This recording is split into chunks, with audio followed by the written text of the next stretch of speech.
చేసుకున్న దొంగలు కవ్వకుండా తారక రామారావు నువ్వా చెప్పేది? నీ నాయన సుగుణాలు తెలుసా నీకు? నీ నాయన సుగుణాలు ఇంటి పక్క ముసలామి గట్టి లెక్కపోయిన దొంగ కాదా మీ నాయన? పోయి సింతమడక కాడు అడుగుకో.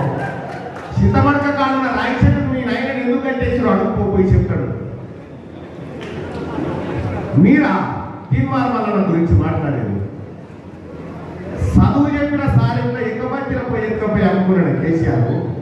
ఈ ఉష్కనాల కాడ పైసలు వస్తుంది చెప్పి పట్టపోయి వచ్చి ఇది కేసీఆర్ కుటుంబం చరిత్ర. మీరా మాట్లాడేది? సోదరులారా, ఒక ఎవరు గెలిచినా సరే కానీ కేటీ రామారావు తీర్మానం గెలవద్దట. ఎందుకంటే వాళ్ళు వస్తే తంత్రం కావాలి, ఆయనకి వస్తే తంత్రం పడబెట్టి తొక్కుతాడు కాబట్టి గెలవద్దట. కేటీ రామారావు రాసి పెట్టుకో, ఈ ప్రజల ఆశీర్వాదంతో, ఈ పట్టభద్రుల ఆశీర్వాదంతో, ఈ మహబూబాబాద్ గడ్డ పౌరుషంతో, ఈ ప్రజలిచ్చే తీవ్రాలతో నీ తాతలు ముత్తాతలు జోడీలు అట్టం వచ్చినా ఈ తీర్మానం వలన గెలుపు ఆపలేరని చెప్పి తెలియజేస్తాను. తీర్మానం వలన కండగా ఉండాలన్నా ఉండదంతా చేయవద్దన్నా. తీర్మానం వలన కండగా ఉండదా?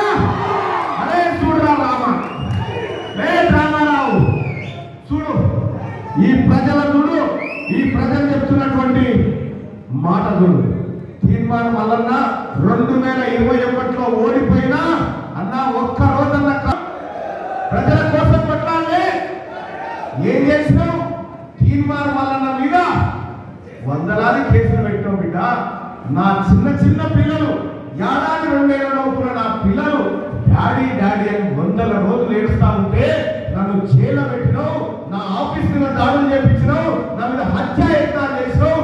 నువ్వా మాట్లాడేది? కేటీ రామారావు రాసుకో. కేటీ రామారావు నువ్వు ఉంటే జైల్లో ఉంటావు, లేకపోతే అమెరికాలో ఉంటావు. ఇది తీర్మానం వలన శపథం అని చెప్పి చెప్తున్నా. మనం జైలుకు పోక తప్పదు, మీరు ఊచలు లెక్క పెట్టక తప్పదు.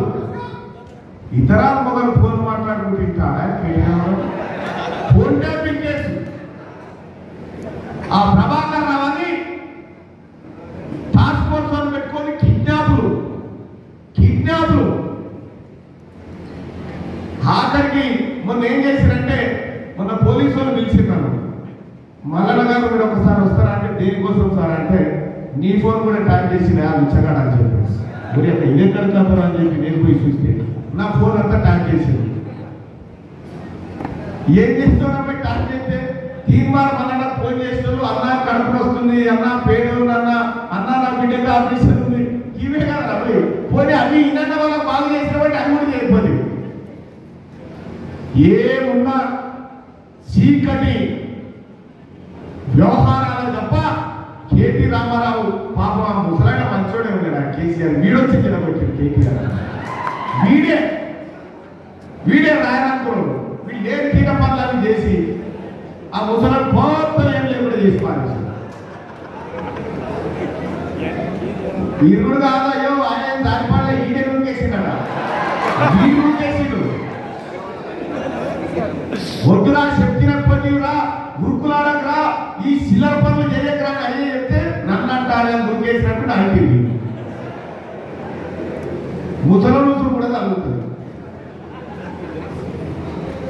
నన్ను జైల్లో పెట్టి నా బిడ్డల కళ్ళల్లో కన్నీళ్ళు చూసినావు కదా కేసీఆర్, నీ బిడ్డ ఏడుంది ఇప్పుడు? కన్నీళ్ళు పెడతలేదు. ఎవరికైనా వస్తుంది.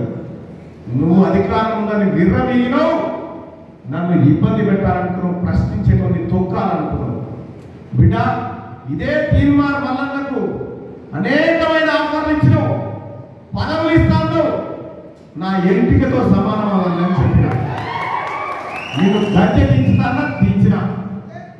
ఈ బ్రోకర్ పనులు చేసేది కల్వకుంట్ల తారక రామారావు. ఎన్ని బ్రోకర్ పనులు చేస్తే అంతమంది ఎమ్మెల్యేలు కొనగలిగినావు. ఇలా అదే బ్రోకర్ దందా చేసిన పైసలు వస్తాయన్న పట్టభద్రులారా. మహబూబాబాద్లో కేటీ రామారావు, ఈ డ్రామారావు, ఈ కల్వకుంట్ల బాతాల పోసేటి పంపే పైసలు వస్తాయి. జర ఇడిచిపెట్టకూడదు, పొరపాటున కూడా ఇడిచిపెట్టకూడదు. పోయినసారి పంపినట్టే ఈసారి కూడా పంపుతాడు. సరేనా? ఏడా ఇడిచిపెట్టకూడదు. ఉన్నకాడికి రాని ఆయన గోసిపట్ట ఊసగొట్టి జైలుకు దోలుదాం. తీర్మార్మల గురించి తెలియదా అన్న? మీకు ఏం చేస్తాడో తెలియదా అన్న? ఎట్లా కష్టపడ్డాడో తెలియదా అన్న? ఎవరి కోసం పోరాడిండో తెలియదా అన్న? పాపం రాముడికి పిచ్చి లేసి ఆడవారం అయిపోయి ఏం చెప్తుండో వాక్య అర్థం ఏం మాట్లాడుతుందో కూడా తెలుస్తుంది. పాపం వాళ్ళ నాయన అంటే మంచి రెస్పెక్ట్ ఉండే. ఈ యొక్క అందరితో ముసలోడు కొట్లాడి పేరు వీడి ఆనంద దాపరమేడు ఆ ముసలోడు పేరంతా నాశనం చేసి పారేసాడు. ఎదురు పడితే కూడా పిల్లి ఎదురు వచ్చినట్టేనట కేసీఆర్. ఇక గది వీళ్ళ కథ అన్న. ఇక ఈయనట ఓ సిపాయిని పట్టుకొని వచ్చాడు. పట్టభద్రుల ఎమ్మెల్సీ ఎన్నికలో ఈయనను గెలిపి ఈయన తీసుకొచ్చాడు. గెలుతాడన్న గెలిచే సీట్ అయితే కాకపోవడానికి ఏమి గెలుతారన్న ఓడిపోతారనే కూరగాయల పత్రాన్ని తీసి.